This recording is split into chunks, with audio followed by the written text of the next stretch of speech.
Les brumes matinales de novembre 1647 s'élevaient lentement des forêts noires de Bavière, enveloppant de leur manteau grisâtre le monastère de Schattenkloster. Perché sur un promontoire rocheux qui dominait la vallée encaissée, l'édifice de pierre sombre semblait défier le ciel plombé de ses tours gothiques élancées. Ces murs épais, construits 3 siècles plus tôt, avaient résisté aux tempêtes, aux guerres et aux épidémies qui avaient ravagé la région. Mais ce matin-là, ils abritaient un secret plus sombre que toutes les tragédies que la Bavière avait connues. Anna Brenner serra plus fort son châle de laine autour de ses épaules frêles, tandis qu'elle gravissait le sentier pierreux menant au monastère. À 22 ans, elle possédait cette beauté simple et naturelle des femmes de la campagne bavaroise. Des cheveux blonds comme les blés d'été, des yeux d'un bleu profond comme les lacs des Alpes et un visage aux traits fins marqué par une intelligence vive qui malheureusement l'avait menée à sa perte, car Anna était accusée d'hérésie. Le vent glacial de novembre fouettait son visage, tandis qu'elle se remémorait les événements qui l'avaient conduite ici. 3 semaines plus tôt, dans son village natal de Waldburg, elle avait osé questionner publiquement les enseignements du curé local lors d'une messe dominicale. Ces questions, pourtant formulées avec respect, portaient sur la vente d'indulgences et la corruption qu'elle observait au sein du clergé local. Pour les autorités religieuses de la région, déjà tendues par les tensions entre catholiques et protestants qui déchiraient l'Empire germanique depuis des décennies, ces interrogations constituaient un acte d'insubordination intolérable. L'Inquisition locale, dirigée par le redoutable père Heinrich Müller, avait rapidement statué sur son cas. Anna fut accusée de propager des idées hérétiques et de semer le doute parmi les fidèles. Sa condamnation était claire. Elle devait être envoyée au monastère de Schattenkloster pour y subir une période de purification spirituelle, sous la supervision du père Konrad von Eisenberg, réputé pour ses méthodes particulière de rédemption des âmes perdues. Les gardes qui l'escortaient depuis l'aube étaient silencieux, leurs visages fermés sous leurs casques de fer. Hans Kriegler, le plus âgé des 3, était un homme aux épaules larges et aux mains calleuses, qui avait servi dans les armées impériales pendant la guerre de 30 ans. Ses yeux gris acier ne trahissaient aucune émotion, mais Anna avait remarqué qu'il évitait soigneusement de croiser son regard depuis qu'ils avaient quitté Waldburg. « Nous y sommes presque, mademoiselle », marmonna-t-il en désignant les murailles qui se dressaient maintenant devant eux. Sa voix était rauque, comme s'il n'avait pas parlé depuis des heures. Anna leva les yeux vers les imposantes tours du monastère. Des corbeaux tournoyaient autour des créneaux, leurs cris rauques résonnant dans l'air froid comme un présage funeste. Les fenêtres étroites de l'édifice ressemblaient à des yeux mi-clos qui l'observaient avec une malveillance silencieuse. Elle frissonna, et ce n'était pas seulement à cause du froid. Le portail principal de Schattenkloster était une massive porte de chêne renforcée de fer forgé, ornée de sculptures représentant des scènes de l'Apocalypse. Saint-Michel terrassant le dragon, les 7 sceaux s'ouvrant sur la fin des temps, les morts ressuscitant pour le jugement dernier, toutes ces images semblaient particulièrement appropriées en cette époque troublée où la guerre, la famine et la peste s'abattaient régulièrement sur l'Europe centrale. Kriegler sonna la cloche de bronze qui pendait près de l'entrée. Le son grave et profond résonna longuement dans la cour intérieure avant de mourir lentement, avalé par le silence oppressant qui régnait sur le lieu. Quelques minutes s'écoulèrent avant qu'un Judas ne s'ouvre dans la porte, révélant un œil scrutateur encadré par un sourcil broussailleux. « Nous amenons Anna Brenner de Waldburg, sur ordre de l'Inquisition », déclara Kriegler d'une voix forte. « Elle doit être remise au père Conrad pour sa purification. » Le Judas se referma avec un claquement sec, suivi du bruit de plusieurs verrous qu'on tirait et de chaînes qu'on détachait. Lentement, dans un grincement qui semblait venir des entrailles de la terre, la lourde porte s'ouvrit. Un moine apparut dans l'embrasure. Il était grand et voûté, vêtu de la traditionnelle robe brune des franciscains, mais quelque chose dans son apparence troublait Anna. Son crâne était entièrement rasé, révélant un réseau de cicatrices qui couraient sur son cuir chevelu comme des rivières blanches. Ses yeux, d'un brun presque noir, brillaient d'une lueur étrange qui la mit immédiatement mal à l'aise. Mais ce qui la frappa le plus, ce furent ses mains. Elles étaient anormalement pâles, presque translucides, avec des veines bleues qui saillaient sous la peau fine comme des cordages. « Je suis frère Bénédicte », dit-il d'une voix douce qui contrastait avec son apparence inquiétante. « Le père Conrad vous attend, suivez-moi ». Anna se tourna une dernière fois vers Kriegler, cherchant dans ses yeux un réconfort qu'elle n'y trouva pas. Le vieux soldat détourna le regard et fit demi-tour sans un mot, suivi de ses compagnons.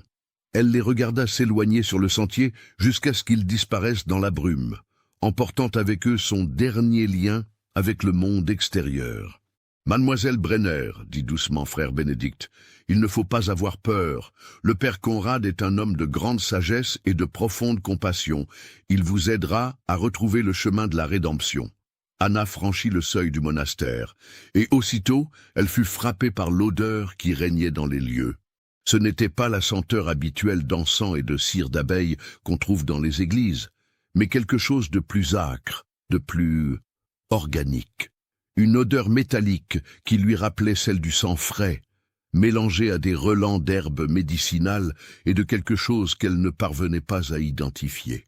La cour intérieure du monastère était pavée de pierres grises et entourée de galeries à arcades qui s'élevaient sur 3 niveaux. Au centre se dressait un puits de pierre surmonté d'une margelle sculptée, et tout autour des jardins d'herbes aromatiques soigneusement entretenus malgré la saison. Quelques moines vaquaient à leurs occupations quotidiennes. L'un recopiait des manuscrits sous un auvent, un autre taillait des herbes séchées, un troisième transportait des seaux d'eau. Mais tous s'arrêtaient pour la regarder passer, et Anna ne put s'empêcher de remarquer l'étrange intensité de leurs regards. « Notre communauté compte 43 frères, expliquait frère Bénédicte en la guidant vers une porte latérale. Nous vivons selon la règle de saint François, dans la pauvreté, la chasteté et l'obéissance. Mais nous avons aussi une mission particulière ici, à Schattenkloster. Nous nous occupons de la rédemption des âmes perdues, de ceux que l'Église a condamnés pour leurs péchés. Ils pénétrèrent dans un long couloir, éclairé par des torches fixées au mur de pierre. Les flammes projetaient des ombres dansantes qui semblaient donner vie aux sculptures religieuses nichées dans les alcôves. Anna remarqua que ces statues étaient d'un style particulièrement sombre. Des martyrs aux visages extasiés, des saints portant les instruments de leur supplice, des représentations du Christ en croix d'un réalisme saisissant. Le père Conrad a développé des méthodes très efficaces pour guérir les âmes malades, poursuivit le moine. Il comprend mieux que quiconque la nature du péché et les moyens de s'en purifier. Vous verrez, ma fille, votre séjour ici transformera votre cœur. Ils arrivèrent devant une porte de chêne massif, ornée d'un bas-relief représentant le sacrifice d'Abraham. Frère Bénédicte frappa 3 coups, attendit, puis frappa encore 2 fois. Une voix grave et mélodieuse répondit de l'intérieur. « Entrez, mon frère !» La porte s'ouvrit sur un bureau spacieux aux murs tapissés de livres. De hautes fenêtres donnaient sur la forêt, laissant filtrer la lumière grise de cette fin d'automne. Derrière un large pupitre de noyer sculpté se tenait un homme d'une 50aine d'années qui dégageait une présence magnétique immédiate.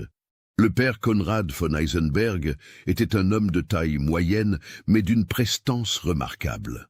Ses cheveux gris argentés, soigneusement peignés en arrière, encadraient un visage aux traits fins et aristocratiques. Ses yeux, d'un vert profond comme les forêts bavaroises, brillaient d'une intelligence perçante et d'une autorité naturelle qui commandait le respect. Il portait la soutane noire traditionnelle des prêtres séculiers, mais d'une coupe et d'un tissu qui révélaient ses origines nobles. « Anna Brenner de Waldburg », dit-il en se levant gracieusement de son siège. Sa voix était profonde et bien modulée, avec un léger accent aristocratique. « J'ai beaucoup entendu parler de vous. Votre curiosité intellectuelle a fait sensation dans toute la région. » Il contourna son bureau et s'approcha d'elle. Anna sentit immédiatement le magnétisme qui émanait de cet homme. Il y avait en lui quelque chose d'hypnotique, une assurance tranquille qui inspirait confiance et respect. Pourtant, elle ne pouvait s'empêcher de remarquer un détail troublant. Ses ongles étaient anormalement longs pour un homme d'église et impeccablement entretenus. « Père, dit-elle en esquissant une révérence maladroite, je vous remercie de m'accueillir dans votre monastère. J'espère que mon séjour ici m'aidera à comprendre mes erreurs. » Le père Conrad sourit, révélant des dents d'une blancheur parfaite. « Mes erreurs, dites-vous, mais ma chère enfant, questionner la foi n'est pas nécessairement une erreur. C'est souvent le signe d'une âme noble qui cherche la vérité. Le problème, voyez-vous, c'est que la vérité, la vraie vérité, est parfois difficile à accepter pour les esprits conventionnels. » Il retourna derrière son bureau et ouvrit un épais registre relié en cuir rouge. « Frère Bénédicte vous conduira à vos quartiers. Vous logerez dans l'aile des invités, au 2e étage. Demain matin, après les matines, nous commencerons votre instruction. J'ai hâte de découvrir ce dont votre esprit est capable. » Anna sentit un frisson lui parcourir l'échine. Il y avait dans le ton du père Conrad quelque chose qui la mettait mal à l'aise, une nuance qu'elle ne parvenait pas à définir. Mais elle n'eut pas le temps d'y réfléchir davantage, car frère Bénédicte lui fit signe de le suivre. « Au revoir, ma fille, » dit le père Conrad, sans lever les yeux de son registre. « Reposez-vous bien. Demain sera révélateur. » Frère Bénédicte la guida à travers un dédale de couloirs et d'escaliers de pierre jusqu'à une petite chambre située dans l'aile est du monastère.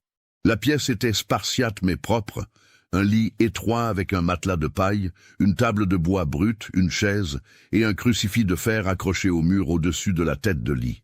Une fenêtre étroite donnait sur la cour intérieure. « Vous trouverez de l'eau dans cette cruche et des vêtements propres dans cette armoire », expliqua le moine. « Le dîner est servi au réfectoire à 6 heures. Quelqu'un viendra vous chercher. » Il se dirigea vers la porte puis se retourna. « Un conseil, mademoiselle Brenner, à Schattenkloster. Il vaut mieux ne pas se promener seul la nuit. Les couloirs peuvent être déroutants pour ceux qui ne connaissent pas les lieux. » Sur ces mots énigmatiques, il sortit, laissant Anna seule dans sa cellule. Elle s'assit lourdement sur le lit et regarda par la fenêtre. Dans la cour, les moines continuaient leurs activités quotidiennes, mais maintenant qu'elle les observait attentivement, elle remarquait des détails troublants. Leurs mouvements semblaient étrangement coordonnés, comme s'ils suivaient un rituel invisible. Et tous, sans exception, jetaient régulièrement des regards vers les fenêtres de l'aile où elle se trouvait. Le soir tombait rapidement sur Schattenkloster, enveloppant le monastère d'une obscurité précoce. Anna avait passé l'après-midi à réfléchir à sa situation et à examiner sa chambre. Elle avait découvert que l'armoire contenait effectivement des vêtements, mais d'un style étrange, des robes de laine brune semblables à des habits de pénitente, et un voile noir qu'elle était censée porter sur la tête. Dans un tiroir de la table, elle avait trouvé un petit livre de prières en latin, ainsi qu'un chapelet au grain d'ébène. Quand un moine vint la chercher pour le dîner, elle était vêtue de la robe brune et du voile noir, se sentant étrangement transformée par ses habits austères. Le moine qui l'escortait était différent de frère Bénédicte, plus jeune, avec un visage rond et des yeux doux qui lui rappelaient son frère cadet. Il se présenta comme frère Mathias. « C'est votre premier repas avec nous », dit-il d'une voix timide en la guidant vers le réfectoire. « Il y a quelques traditions particulières que vous devez connaître. Pendant le repas, nous observons le silence et l'un de nous lit des passages des Écritures. Ce soir, c'est frère Augustin qui lira. » Le réfectoire était une vaste salle voûtée, éclairée par des chandelles disposées sur de longues tables de bois. 43 moines étaient assis en rang, leurs visages éclairés par la lumière vacillante des flammes. Au fond de la salle, sur une estrade, se dressait une table d'honneur où siégeait le père Conrad, entouré de quelques moines plus âgés qui semblaient former son conseil. Anna fut conduite à une table située près de l'estrade où on lui avait réservé une place. Autour d'elle, une dizaine de moines l'observaient avec cette même intensité troublante qu'elle avait remarquée dans la cour. Frère Mathias s'assit à sa droite et lui sourit timidement. Le repas commença par une prière récitée par le père Conrad d'une voix grave qui résonnait sous les voûtes. Puis on apporta la nourriture, Une soupe de légumes, du pain noir, du fromage de chèvre et un ragoût de viande qui dégageait un arôme étrange, épicé et métallique à la fois. Frère Augustin, un homme âgé au visage émacié, se leva et commença à lire d'une voix monotone. « Et l'ange me dit, « Viens, je te montrerai la condamnation de la grande prostituée qui est assise sur les grandes eaux, avec laquelle se sont corrompus les rois de la terre, et les habitants de la terre se sont enivrés du vin de sa prostitution. » Anna goûta prudemment le ragoût. La viande était tendre et savoureuse, mais il y avait quelque chose dans son goût qu'elle ne reconnaissait pas. Ce n'était ni du porc, ni du bœuf, ni de la chèvre, quelque chose de plus délicat. Elle jeta un coup d'œil autour d'elle et remarqua que tous les moines mangeaient avec un appétit manifeste, leurs yeux brillants d'une satisfaction presque sensuelle. « D'où me suivez-vous? Laissez un commentaire. » Le repas se termina par une nouvelle prière, et les moines commencèrent à quitter le réfectoire en silence. Anna se leva pour les suivre, mais le père Conrad l'interpella d'une voix douce. « Mademoiselle Brenner, pourriez-vous rester un moment? J'aimerais échanger quelques mots avec vous. » Elle s'approcha de l'estrade où le père Conrad l'attendait, un sourire bienveillant aux lèvres. Autour de lui, les moines de son conseil la regardaient avec une attention soutenue. Il y avait là frère Erasmus, un homme aux traits durs et aux yeux perçants, frère Joachim, dont les mains tremblaient légèrement de vieillesse, et frère Bénédicte, qu'elle avait déjà rencontré. « Comment trouvez-vous notre hospitalité » demanda le père Conrad en descendant de l'estrade. « Elle est généreuse, père, » répondit Anna prudemment. « La nourriture était excellente. Ah, notre cuisine. Oui, nous sommes particulièrement fiers de nos recettes. Frère Erasmus, ici présent, est notre cuisinier en chef. Il a, disons, des talents particuliers pour préparer la viande. » Frère Erasmus inclina la tête avec un sourire qui révéla des dents jaunies. « La préparation de la nourriture est un art, mademoiselle. Il faut savoir choisir les bonnes pièces, les assaisonner correctement, les faire cuire à la perfection. Chaque ingrédient a ses propres exigences. » Anna sentit un malaise grandir en elle. Il y avait dans les paroles du moine cuisinier une nuance qu'elle trouvait dérangeante, comme s'il parlait d'autre chose que de cuisine ordinaire. « Demain matin, après les matines, nous commencerons votre instruction, » reprit le père Conrad. « J'ai préparé un programme particulier pour votre cas.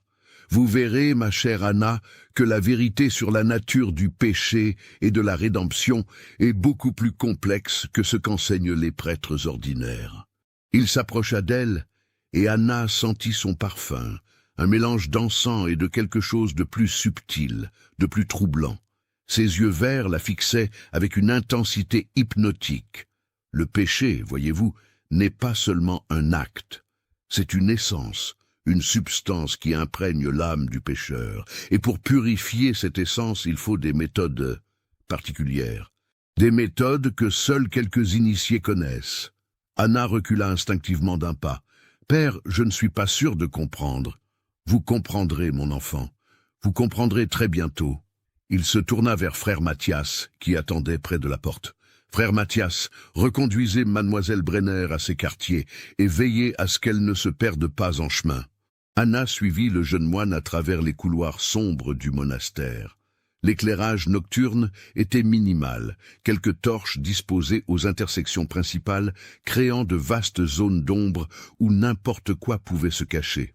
Leurs pas résonnaient sur les dalles de pierre dans un écho inquiétant. « Frère Mathias » murmura-t-elle tandis qu'il montait l'escalier menant à sa chambre. « Depuis combien de temps êtes-vous à Chattencloster » Le jeune moine hésita avant de répondre. « 3 ans, mademoiselle. J'y suis arrivé comme vous, pour me purifier de mes péchés. Et vous y êtes resté volontairement ?» Nouveau silence. Puis, si bas qu'elle faillit ne pas l'entendre, « On ne quitte pas Chattencloster, mademoiselle. Une fois qu'on y entre, on y reste. Le père Conrad dit que c'est pour notre bien, que le monde extérieur est trop corrompu pour des âmes en voie de purification. » Ils arrivèrent devant sa porte. Frère Mathias s'arrêta et regarda nerveusement autour de lui avant de chuchoter « Mademoiselle Brenner, je ne devrais pas vous dire cela, mais soyez prudente, très prudente. Closter cache des secrets que vous ne pouvez pas imaginer, et le père Conrad, il n'est pas ce qu'il semble être. Sur ces mots troublants, il tourna les talons et disparut dans l'obscurité du couloir, laissant Anna seule devant sa porte. Elle entra dans sa chambre et verrouilla soigneusement la porte derrière elle. Puis elle s'assit sur son lit et tenta de faire le point sur cette première journée à Closter. Tout dans ce monastère lui semblait étrange. L'attitude des moines, leurs regards insistants, l'odeur particulière qui régnait dans les lieux, le goût inhabituel de la viande servie au dîner et surtout les paroles énigmatiques du père Conrad sur la nature du péché et les méthodes particulières de purification. Frère Mathias semblait différent des autres, plus humain, plus vulnérable. Son avertissement résonnait encore dans ses oreilles. Closter cache des secrets que vous ne pouvez pas imaginer. Quels secrets? Et pourquoi personne ne quittait-il jamais ce monastère? Anna s'allongea sur son lit sans se déshabiller, gardant sa robe de pénitente. Elle avait l'intuition qu'elle pourrait avoir besoin de s'enfuir rapidement. Dehors, le vent s'était levé et faisait claquer les volets contre les murs de pierre. Dans la cour, elle entendait des pas occasionnels et des murmures étouffés, comme si les moines continuaient leurs activités malgré l'heure tardive. Vers minuit, elle fut réveillée par un bruit étrange. On aurait dit des chants, mais d'un style qu'elle n'avait jamais entendu auparavant. Ce n'était pas du latin liturgique traditionnel, mais quelque chose de plus ancien, de plus primitif. Les voix semblaient venir des profondeurs du monastère, peut-être des caves ou des cryptes. Elle se leva et s'approcha de la fenêtre. Dans la cour, elle aperçut des silhouettes encapuchonnées qui se dirigeaient vers une porte qu'elle n'avait pas remarquée pendant la journée, située dans l'angle sud-ouest du bâtiment. Les silhouettes portaient des torches et se déplaçaient en procession solennelle. Anna compta une douzaine de moines, puis la procession disparut dans l'obscurité de la porte. Les chants continuèrent encore quelques minutes, puis s'éteignirent progressivement, laissant place au silence habituel de la nuit. Troublée par cette vision nocturne, Anna retourna s'allonger. Mais le sommeil fut long à venir, et quand il arriva enfin, il fut peuplé de rêves étranges, où des silhouettes en robes brunes dansaient autour d'autels sanglants dans les profondeurs de la terre. L'aube se levait péniblement sur Closter, quand les cloches sonnèrent les matines. Anna s'éveilla en sursaut, le cœur battant. Elle avait dormi d'un sommeil agité, peuplé de cauchemars confus, où se mêlaient des images de rituels sanglants et de visages déformés par une faim bestiale. La lumière grise qui filtrait par sa fenêtre ne parvenait pas à chasser l'angoisse qu'il habitait depuis son arrivée dans ce lieu maudit. Un coup discret, frappé à sa porte, la fit sursauter. « Mademoiselle Brenner » murmura une voix qu'elle reconnut comme celle de frère Mathias, « il est temps de vous préparer pour les matines. » Anna se leva rapidement, rajusta sa robe de pénitente et son voile noir, puis ouvrit la porte. Le jeune moine l'attendait dans le couloir, tenant une chandelle qui projetait des ombres dansantes sur les murs de pierre. Son visage paraissait encore plus pâle qu'à la lueur du jour, et ses yeux révélaient une fatigue profonde. « Avez-vous bien dormi ?» demanda-t-il poliment, mais Anna décela une note d'inquiétude dans sa voix. « Pas vraiment, » avoua-t-elle. « J'ai entendu des chants étranges vers minuit, des voix qui venaient des profondeurs du monastère. » Frère Mathias se figea, et sa main trembla légèrement, faisant vaciller la flamme de la chandelle. « Vous avez entendu les chants ?»« Oui. Et j'ai vu des moines se diriger vers une porte dans la cour. Que se passe-t-il ici la nuit, frère Mathias ?» Le jeune moine regarda nerveusement autour de lui, comme s'il craignait d'être épié. « Pas ici, » chuchota-t-il. « Trop dangereux. Plus tard, peut-être. » Ils descendirent vers la chapelle en silence. Dans les couloirs, Anna remarqua que tous les moines qu'ils croisaient avaient cette même pâleur maladive et ces mêmes cernes sous les yeux. Certains portaient des traces de ce qui ressemblait à des brûlures sur leurs mains et leurs avant-bras. Et elle aperçut même l'un d'eux dont les lèvres étaient tachées d'une substance rougeâtre qu'il essuyait discrètement avec un mouchoir. La chapelle de Closter était un chef-d'œuvre d'architecture gothique, avec ses voûtes élancées qui se perdaient dans l'obscurité et ses vitraux aux couleurs sombres qui filtraient la lumière matinale en rayons sanglants. Mais ce qui frappa immédiatement Anna, ce fut l'autel. Contrairement aux autels traditionnels ornés de nappes blanches et de chandeliers dorés, celui-ci était sculpté dans un marbre noir veiné de rouge, et ses flancs étaient ornés de bas-reliefs représentant des scènes d'une violence saisissante. Des martyrs dévorés par des fauves, des saints écorchés vifs, des crucifixions multiples dans un style d'un réalisme troublant. Le père Conrad officiait, vêtu d'une chasuble pourpre brodée de fils d'argent qui représentait des motifs qu'Anna ne parvenait pas à identifier dans la pénombre. Sa voix résonnait sous les voûtes avec une puissance hypnotique, tandis qu'il récitait des prières en latin. Mais là encore, Anna remarqua des anomalies. Certaines phrases ne correspondaient pas à la liturgie traditionnelle, et elle crut même entendre des mots qui ne ressemblaient à aucune langue qu'elle connaissait. Pendant la messe, elle observa discrètement l'assemblée des moines. Tous étaient agenouillés dans une dévotion apparente, mais leurs visages exprimaient quelque chose qui dépassait la simple piété. Il y avait dans leurs yeux une ferveur presque fanatique, une extase qui la mettait profondément mal à l'aise. Et quand le père Conrad éleva l'hostie pour la consécration, elle entendit plusieurs moines pousser des gémissements étouffés qui n'avaient rien de religieux. Le moment le plus troublant arriva lors de la communion. Le père Conrad distribua l'hostie comme d'usage, mais le vin qu'il servait dans le calice avait une couleur particulièrement sombre, presque noire, et dégageait une odeur métallique qui rappelait celle qu'Anna avait sentie la veille dans les couloirs. Quand son tour arriva, elle hésita avant de boire, et le goût qui emplit sa bouche confirma ses pires craintes. Ce n'était pas du vin ordinaire. Il y avait quelque chose d'autre dans ce liquide, quelque chose d'organique et de troublant qu'elle préféra ne pas identifier. Après les matines, frère Mathias la conduisit au réfectoire pour le petit déjeuner. Le repas était frugal, du pain noir, du lait de chèvre et une bouillie d'avoine. Anna mangea en silence, l'esprit occupé par les étrangetés qu'elle avait observées pendant la messe. Autour d'elle, les moines semblaient plus animés qu'au dîner de la veille, et elle surprit plusieurs conversations à voix basse qui cessaient dès qu'ils remarquèrent sa présence. « Mademoiselle Brenner », dit une voix grave derrière elle. Anna se retourna et vit le père Conrad qui s'approchait, son sourire bienveillant aux lèvres. « J'espère que vous avez apprécié notre office matinal. Il est temps maintenant de commencer votre instruction. Voulez-vous me suivre ?» Anna se leva et suivit le père Conrad hors du réfectoire. Ils traversèrent plusieurs couloirs qu'elle ne connaissait pas encore et arrivèrent devant une porte renforcée de fer forgé. Le père Conrad sortit une clé de cuivre de sa soutane et ouvrit la porte, révélant un escalier de pierre qui s'enfonçait dans les profondeurs du monastère. « Nous allons dans la bibliothèque », expliqua-t-il en allumant une torche fixée au mur. « C'est là que sont conservés nos ouvrages les plus précieux, ceux qui contiennent la vraie connaissance sur la nature du péché et de la rédemption. » Ils descendirent l'escalier en colimaçon.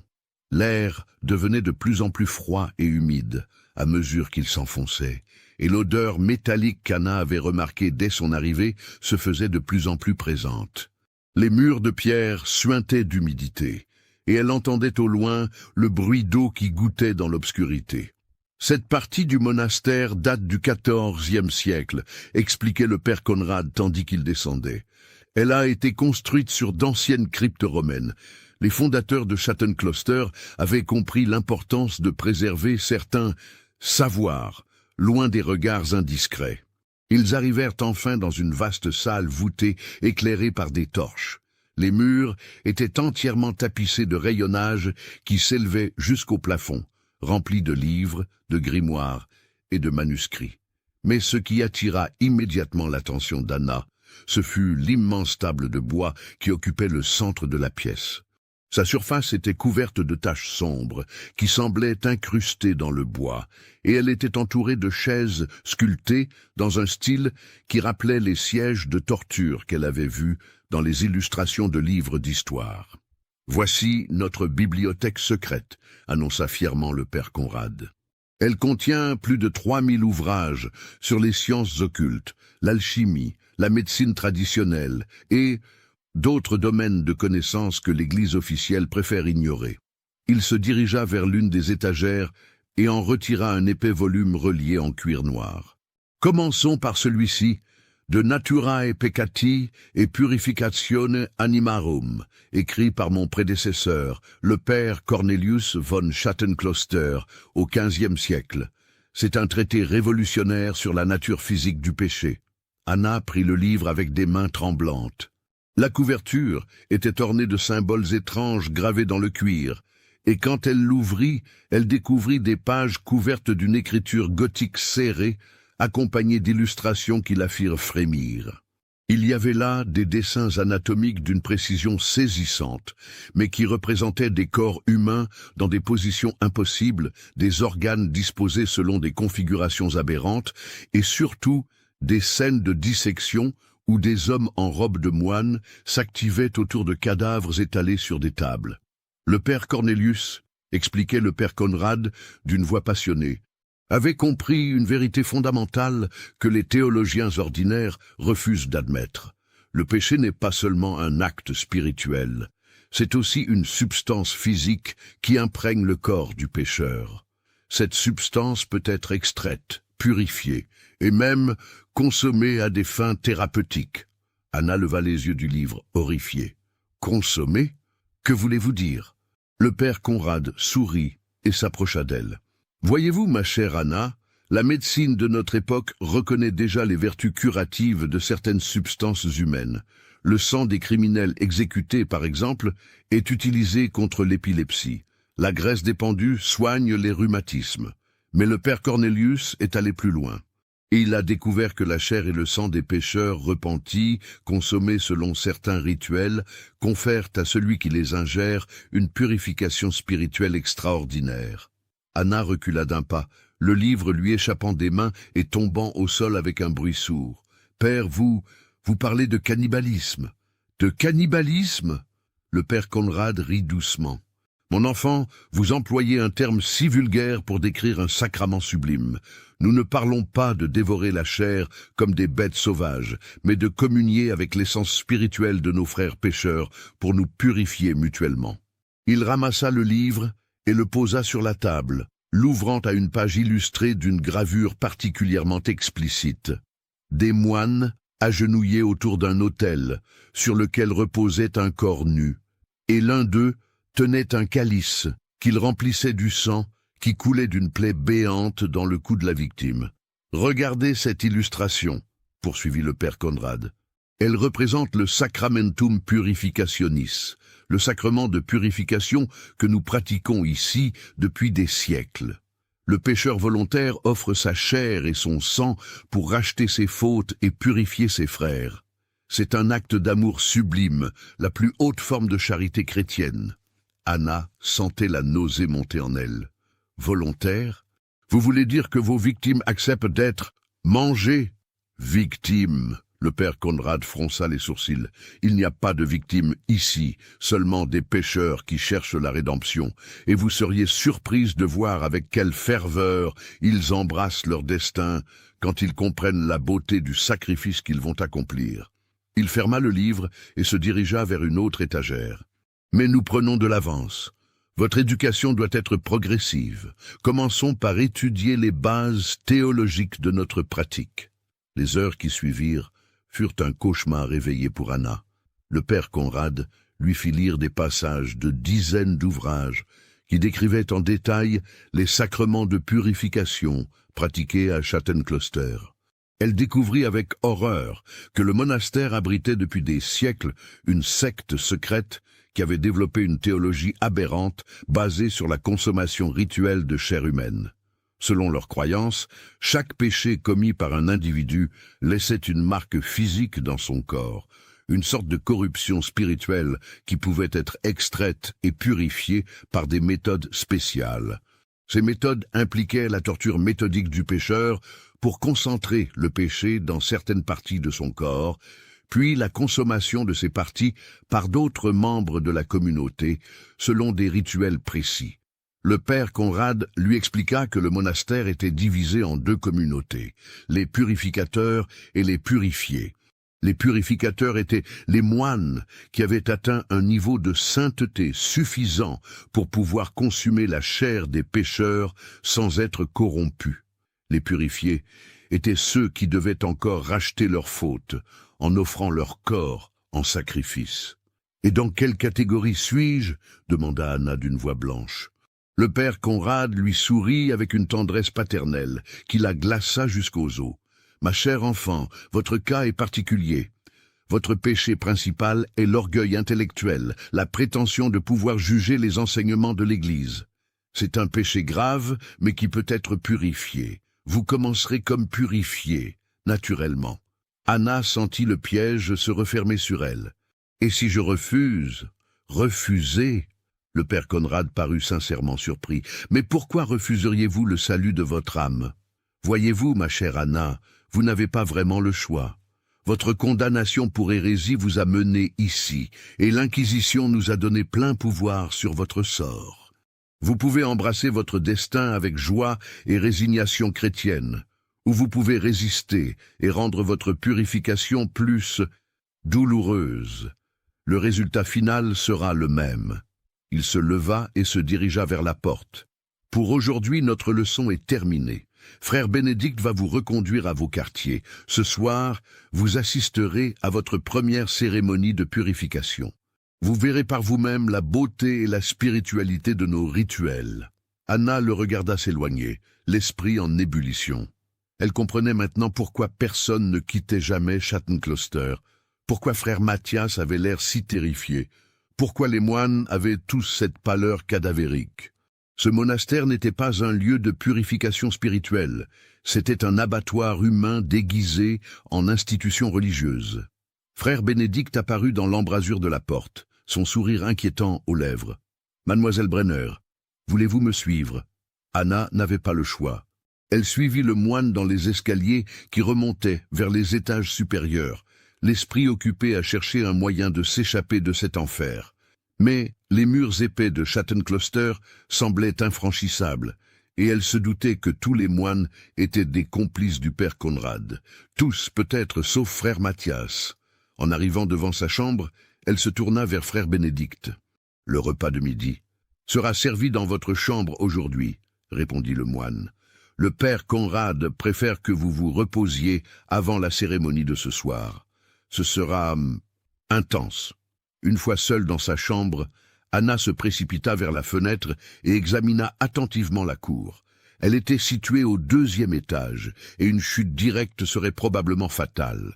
Mais elle remarqua qu'une corniche de pierre courait le long du mur, et qu'elle pourrait peut-être permettre d'atteindre une tour d'angle d'où il serait possible de descendre. Un coup discret à sa porte interrompit ses réflexions. « Entrez !» dit-elle, pensant qu'il s'agissait de quelqu'un qui apportait son repas. C'était frère Mathias, portant un plateau. Il entra rapidement et ferma la porte derrière lui, puis regarda nerveusement autour de lui avant de s'approcher d'Anna. « Il faut que nous parlions, » chuchota-t-il. « J'ai entendu dire que le père Conrad vous a mené dans la bibliothèque secrète. Il vous a expliqué nos pratiques ?» Anna hocha la tête, incapable de parler tant l'horreur de ce qu'elle avait appris la submergeait encore. « Alors, vous savez, » murmura frère Mathias, « vous savez ce qui vous attend, et vous savez que nous devons essayer de fuir. »« Fuir ? Mais comment ? Et pourquoi m'aideriez-vous » Le jeune moine s'assit lourdement sur la chaise, les mains tremblantes. « Parce que je ne supporte plus cette abomination. Parce que j'ai vu trop de gens mourir dans d'atroces souffrances pour satisfaire la folie du père Conrad. Et parce que... » Il hésita, puis poursuivit d'une voix brisée. « Parce que ma propre sœur est morte ici il y a 2 ans. » Anna le regarda avec compassion. « Votre sœur ?» Elle s'appelait Greta. Elle avait 18 ans et avait été accusée de sorcellerie par les autorités de Munich. Comme vous, elle a été envoyée ici pour sa purification. Le père Conrad m'a fait assister à son sacrifice. Il prétendait que cela renforcerait ma foi. Depuis ce jour, je cherche un moyen de m'échapper et de révéler au monde les horreurs qui se commettent à Chattencloster. Avez-vous un plan ? Frère Mathias acquiesça. Pendant la cérémonie de ce soir, tous les moines seront rassemblés dans les cryptes. C'est notre seule chance. Je connais un passage secret qui mène directement à l'extérieur du monastère. Mais il faut agir cette nuit, car demain, c'est vous qui serez sur l'autel. Anna sentit un frisson glacial lui parcourir l'échine. « Comment le savez-vous ? J'ai vu le père Conrad préparer les instruments dans la salle de purification. Votre nom est déjà gravé sur le calice qui servira à recueillir votre sang. » La nuit tombait sur Chatten Closter comme un linceul de mort. Anna était restée dans sa chambre toute la journée, refusant de toucher à la nourriture que lui avait apportée frère Mathias, craignant qu'elle ne soit droguée. Le jeune moine lui avait expliqué en détail le plan d'évasion qu'il avait mis au point, et ils avaient convenu de se retrouver dans le couloir à minuit, quand tous les autres moines seraient rassemblés dans les cryptes pour la cérémonie. Vers 10 heures du soir, des coups résonnèrent à sa porte. « Mademoiselle Brenner, dit la voix grave de frère Bénédicte, il est temps de vous préparer pour la cérémonie. » Anna ouvrit la porte et découvrit le moine qui tenait à la main une robe blanche ornée de broderies dorées. « Vous devez revêtir l'habit de purification, expliqua-t-il. C'est un grand honneur qui vous est accordé. » Elle prit la robe sans protester, sachant qu'il valait mieux ne pas éveiller les soupçons. « Que va-t-il se passer exactement ? Vous assisterez à la purification d'un de nos frères, répondit frère Bénédicte. Frère Thomas, qui est parmi nous depuis 5 ans, a enfin atteint le niveau de repentance nécessaire pour offrir son sacrifice. Vous verrez, c'est un spectacle édifiant. Anna enfila la robe blanche, par-dessus ses vêtements habituels. Le tissu était d'une qualité remarquable, brodé de fils d'or qui représentaient des scènes bibliques, mais vues de près, ces scènes révélaient des détails troublants.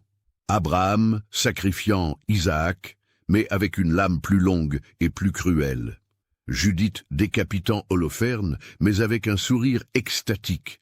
Des martyrs subissant leur supplice avec une béatitude qui frisait l'obscène. « Parfait, » dit frère Bénédicte en l'examinant. « Maintenant, suivez-moi. La cérémonie va bientôt commencer. » Ils descendirent vers les cryptes par un escalier différent de celui qu'Anna avait emprunté le matin avec le père Conrad. Cet escalier était plus ancien, taillé grossièrement dans la roche vive, et l'air y était encore plus froid et humide. L'odeur métallique de sang qui imprégnait tout le monastère devenait ici si forte qu'Anna dut se couvrir le nez avec sa manche. Ils arrivèrent dans une antichambre éclairée par des torches, où plusieurs moines attendaient déjà, tous vêtus de robes rouges, sombres, qui contrastaient avec la robe blanche d'Anna. Elle remarqua que beaucoup d'entre eux portaient des masques de cuir qui ne laissaient voir que leurs yeux, et que leurs mains étaient gantées de cuir noir. « Les purificateurs », murmura frère Bénédicte en désignant les moines masqués. Ils ont gagné le droit de participer directement au rituel grâce à leur dévotion exemplaire. Une porte massive s'ouvrit au fond de l'antichambre, révélant une salle circulaire, éclairée par des centaines de cierges. Anna retint un cri d'horreur en découvrant l'intérieur. Les murs étaient ornés de fresques représentant des scènes de cannibalisme rituel dans un style d'un réalisme saisissant. Et au centre de la salle se dressait un autel de marbre noir sur lequel était allongé un homme nu, les bras et les jambes entravés par des chaînes de fer. L'homme sur l'autel était jeune, peut-être 25 ans, avec des cheveux bruns et un visage qui aurait pu être séduisant s'il n'avait été déformé par la terreur. Ses yeux roulaient dans leurs orbites tandis qu'il tirait désespérément sur ses chaînes et sa bouche était bâillonnée par un tissu rouge qui étouffait ses cris. « Frère Thomas » annonça le père Conrad qui se tenait derrière l'autel, vêtu d'une chasuble écarlate brodée de symboles kabbalistiques. Un pécheur repentant qui a choisi d'offrir sa chair pour racheter ses fautes et purifier ses frères. Anna regarda autour d'elle et compta une quarantaine de moines disposés en cercle concentrique autour de l'autel. Tous la regardaient avec cette même intensité troublante qu'elle avait remarquée depuis son arrivée, mais maintenant, leurs yeux brillaient d'une fièvre qui la glaça d'épouvante. « Mes frères !» commença le père Conrad, d'une voix qui résonnait sous la voûte de pierre, « nous sommes rassemblés ce soir pour célébrer le plus sacré de nos sacrements. Frère Thomas, que vous voyez devant vous a confessé ses péchés et demandé à racheter ses fautes par le don de sa chair.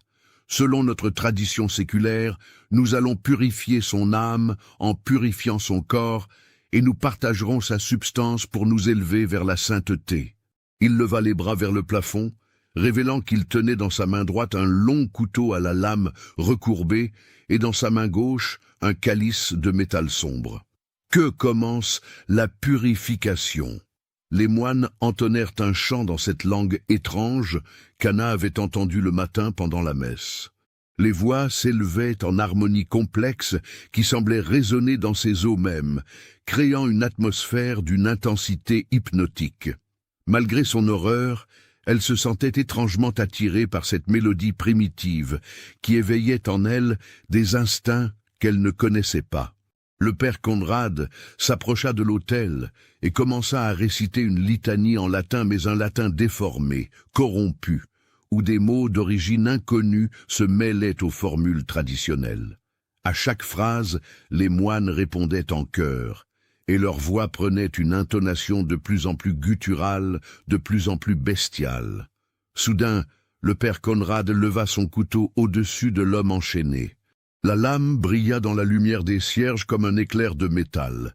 Anna ferma les yeux, incapable de regarder ce qui allait suivre, mais les cris étouffés de la victime transpercèrent son âme comme des lames. « Regardez !» ordonna frère Bénédicte, en lui saisissant le menton pour l'obliger à ouvrir les yeux. « Regardez et apprenez ce qui vous attend, si vous ne vous soumettez pas à la volonté divine. » Anna fut forcée de voir le père Conrad entailler méthodiquement le corps de frère Thomas, recueillant le sang qui coulait dans son calice avec une précision chirurgicale. Mais le plus terrifiant, c'était l'expression qui se peignait sur le visage du prêtre, une extase mystique qui transformait ses traits en un masque de béatitude démoniaque. « Le sang de la purification !» cria-t-il en levant le calice plein. « Que chacun boive selon sa foi. » Le calice passa de main en main parmi les moines, et Anna vit avec dégoût que chacun buvait avidement le liquide rouge, les yeux révulsés de plaisir. Certains se léchaient même les lèvres avec une gourmandise obscène, comme s'ils savouraient un vin précieux. Mais ce n'était que le commencement. Le père Conrad reprit son couteau et commença à découper des morceaux de chair sur le corps toujours vivant de frère Thomas. Les cris de la victime résonnaient maintenant librement dans la crypte, car on lui avait retiré son bâillon pour qu'elle puisse offrir ses souffrances à Dieu. Anna ne put supporter davantage ce spectacle d'horreur.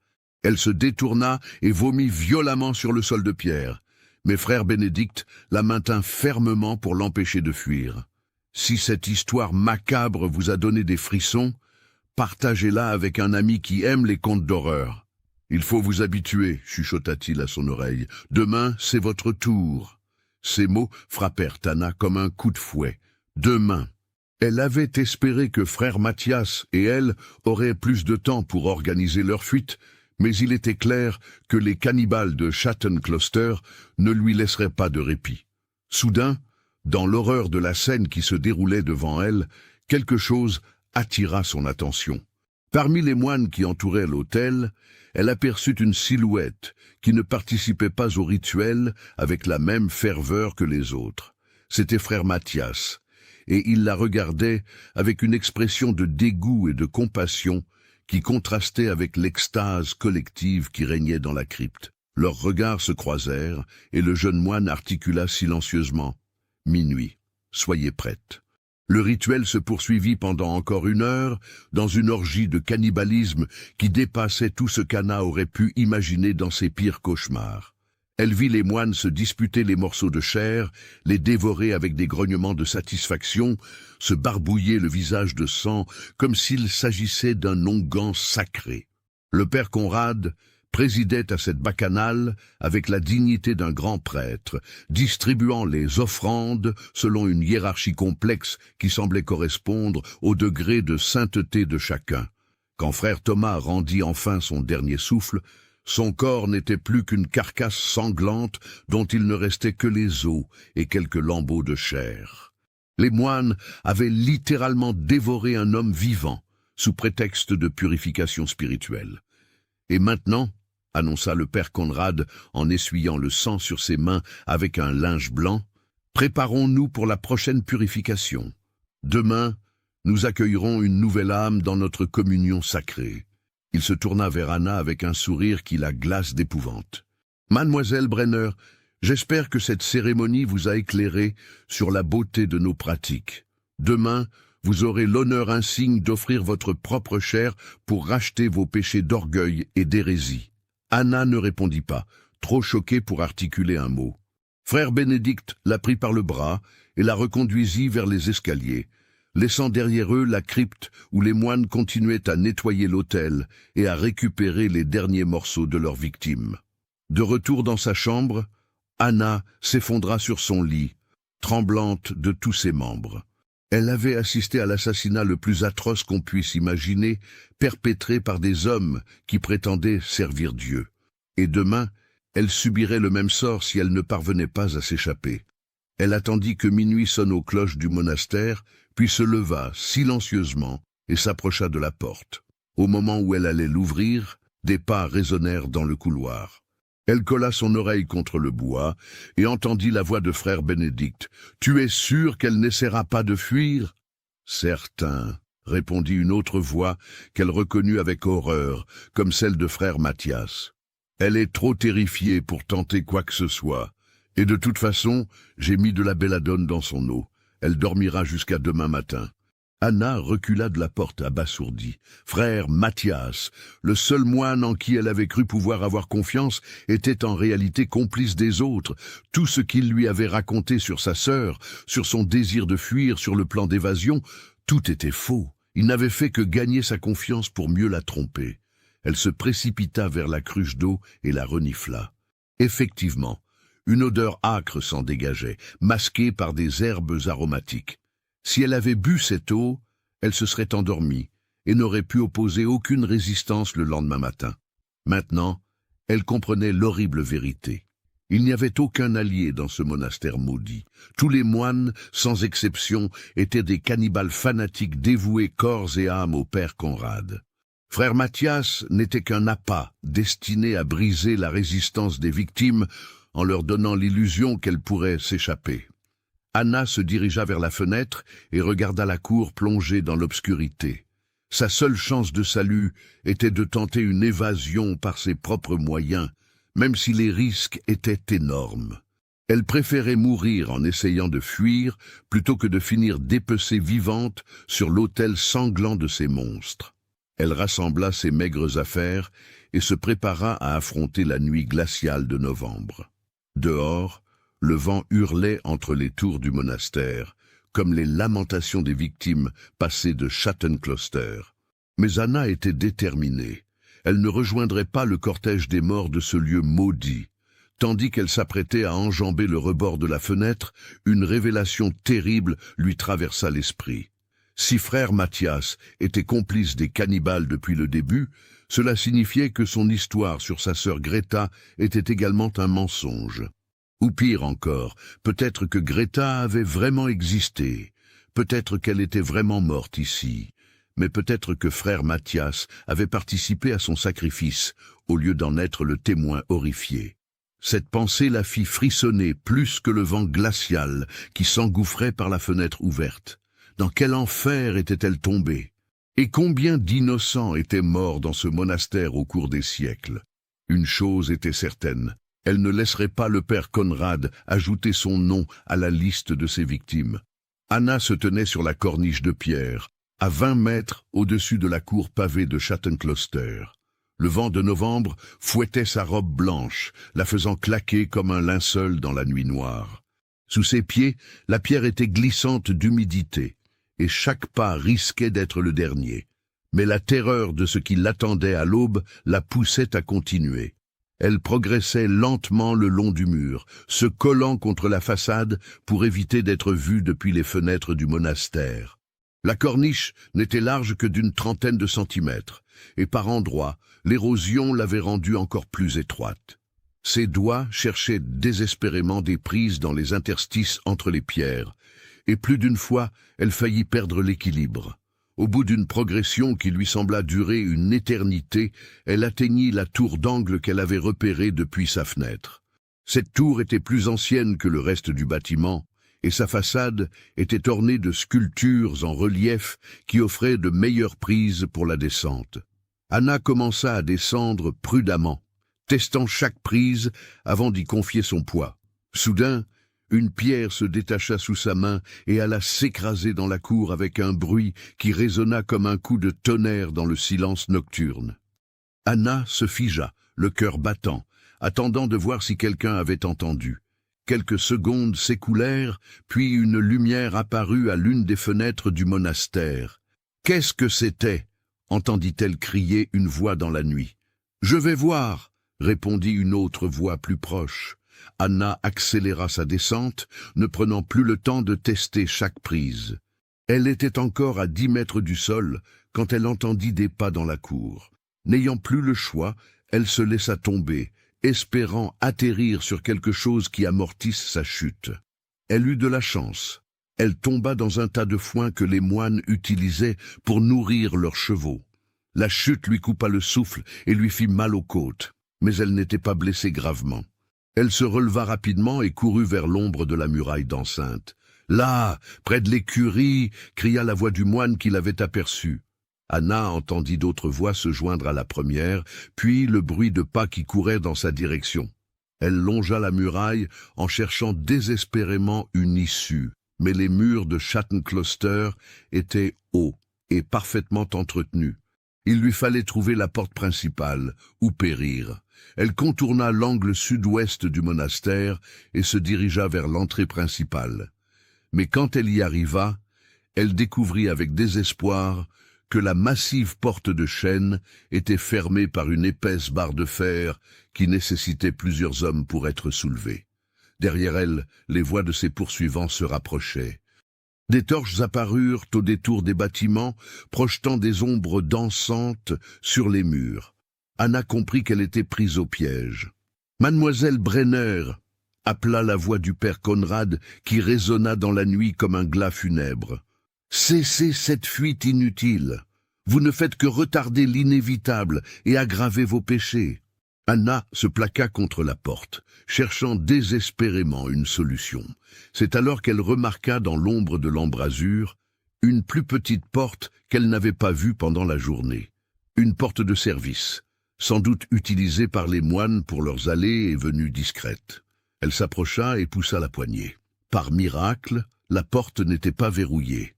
Elle s'ouvrit dans un grincement sinistre, révélant l'obscurité de la forêt qui s'étendait au-delà des murs du monastère. Anna se glissa dehors et referma doucement la porte derrière elle. Elle était libre. Mais pour combien de temps? Elle se trouvait maintenant dans les bois sombres qui entouraient Schatten-Kloster. Les arbres centenaires dressaient leurs branches décharnées vers le ciel nocturne comme des bras suppliciants, et leurs troncs massifs créaient un labyrinthe d'ombre où il était facile de se perdre. Anna n'avait aucune idée de la direction à prendre pour rejoindre la civilisation, mais elle savait qu'elle devait s'éloigner le plus possible du monastère avant que ses poursuivants ne découvrent sa fuite. Elle courut à travers les bois, trébuchant sur les racines et les pierres, déchirant sa robe blanche aux branches basses. Les épines lui lacéraient les mains et le visage, mais elle ne ralentissait pas. Derrière elle, elle entendait maintenant distinctement les voix des moines qui avaient découvert son évasion. « Elle a pris le sentier de l'ouest !» cria l'un d'eux. « Non, regardez! Il y a des traces vers le nord !» répondit un autre. Anna comprit qu'ils avaient des chiens. Elle entendait maintenant distinctement les aboiements qui se rapprochaient inexorablement. Dans quelques minutes, les bêtes auraient retrouvé sa piste et elle serait reprise. Elle arriva au bord d'un ruisseau qui coulait entre les arbres. L'eau était glaciale, mais Anna n'hésita pas. Elle entra dans le courant et commença à le remonter, espérant que l'eau masquerait son odeur et dérouterait les chiens. Le froid était atroce. En quelques minutes, ses pieds furent complètement engourdis, et elle dut se retenir au rocher pour ne pas tomber dans l'eau qui lui arrivait aux genoux. Mais elle continua, poussée par la terreur de ce qui l'attendait si elle était reprise. Elle remonta le ruisseau sur plusieurs centaines de mètres, puis sortit de l'eau sur la rive opposée. Ses pieds étaient si gelés qu'elle ne les sentait plus, et sa robe trempée la faisait claquer des dents. Mais elle avait gagné du temps, les aboiements des chiens lui semblaient maintenant plus lointains. Anna se dirigea vers le sommet d'une colline qui se dressait devant elle, espérant découvrir de là-haut des lumières qui indiqueraient la présence d'un village. L'ascension était difficile dans l'obscurité, et plusieurs fois elle glissa sur les feuilles mortes qui jonchèrent le sol. Quand elle atteignit enfin le sommet, elle découvrit un paysage désolé qui s'étendait à perte de vue sous la lueur blafarde de la lune. Des collines boisées succédaient à d'autres collines boisées, sans qu'aucune trace de civilisation ne soit visible. Au loin, elle apercevait les tours de Shatton Closter qui se dressaient comme des doigts accusateurs dans la nuit. Le découragement s'empara d'elle. Elle était perdue dans une forêt immense, en plein hiver, sans nourriture, sans vêtements chauds, sans même savoir dans quelle direction aller. Et ses poursuivants connaissaient certainement ces bois mieux qu'elle. Soudain, au pied de la colline opposée, elle aperçut une faible lueur. Une cabane. Il y avait quelqu'un qui vivait dans ces bois. Anna dévala la pente en direction de la lumière, retrouvant un peu d'espoir. La cabane était une construction rustique de bois et de pierre, avec un toit de chaume et une cheminée qui fumait. De la lumière filtrait par les volets mal joints, et Anna entendit du bruit à l'intérieur. Elle s'approcha de la porte et frappa. « Qui va là ?» demanda une voix méfiante d'homme âgé. « Au secours !» supplia Anna. « Je vous en prie, aidez-moi. Je m'évade de Shatton Closter. » Un long silence accueillit ces paroles. Puis, elle entendit des verrous qu'on tirait, et la porte s'ouvrit lentement. Un vieil homme apparut dans l'embrasure, tenant une chandelle à la main. Il était grand et voûté, avec une barbe blanche broussailleuse et des yeux perçants qui la jaugèrent rapidement. « Shatton Closter » répéta-t-il d'une voix grave. « Tu viens du monastère maudit ? Oui, je vous en supplie, cachez-moi, ils vont me tuer. » Le vieil homme la regarda attentivement, puis s'effaça pour la laisser entrer. « Entre, ma fille, tu es en sécurité ici. » Anna pénétra dans la cabane avec un soulagement immense. L'intérieur était spartiate mais chaleureux. Un lit de sangle, une table de bois brute, quelques chaises et une cheminée où brûlait un bon feu. Des herbes séchées pendaient aux poutres du plafond, et les murs étaient couverts d'étagères, remplis de bocaux et de fioles. « Je m'appelle Heinrich », dit le vieil homme en refermant soigneusement la porte derrière elle. J'étais herboriste au village de Waldeck avant de me retirer dans ces bois. Et toi, comment t'appelles-tu ? Anna Brenner de Waldburg. On m'a envoyé au monastère pour hérésie, mais c'est un piège. Les moines sont des cannibales. Ils dévorent les gens qu'on leur confie. Heinrich hocha gravement la tête. « Je sais, ma fille, je sais depuis longtemps ce qui se passe à Shatton Closter. Mais personne ne veut m'écouter. Les autorités refusent de croire que des hommes d'église puissent commettre de telles abominations. » Il lui apporta une couverture et un bol de soupe chaude. « Bois cela, tu en as besoin. Et raconte-moi ce que tu as vu là-bas. » Anna but la soupe avidement, tout en relatant les horreurs dont elle avait été témoin. La bibliothèque secrète, les livres décrivant les rituels cannibales, la cérémonie atroce à laquelle elle avait assisté, la trahison de frère Mathias. Heinrich l'écoutait sans l'interrompre, acquiesçant parfois gravement. « Tu n'es pas la première à s'échapper de Shatton Closter » dit-il quand elle eut terminé son récit. « En 20 ans, j'ai recueilli 7 fugitifs. 3 d'entre eux sont morts de leurs blessures avant que je puisse les soigner. Les 4 autres ont réussi à quitter la région et à refaire leur vie ailleurs. Alors, vous pouvez m'aider ? Je vais essayer, mais ce ne sera pas facile. Le père Conrad a des contacts partout dans la région. L'inquisition locale lui obéit aveuglément, et même les autorités civiles le craignent.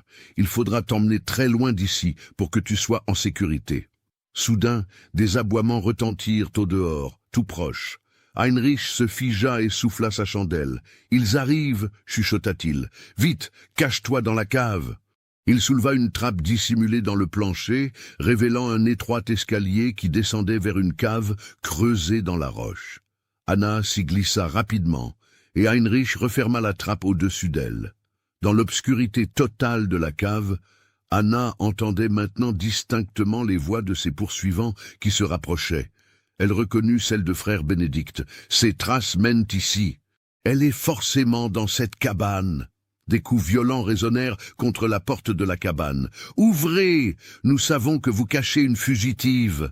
Anna entendit Heinrich ouvrir la porte. « Que me voulez-vous, mes frères ?»« Une femme s'est échappée de Schattenkloster, » dit la voix du père Conrad. « Nos chiens ont suivi sa piste jusqu'à votre demeure. »« Où est-elle ?»« Je n'ai vu personne, » répondit calmement Heinrich. « Je dormais quand vous avez frappé.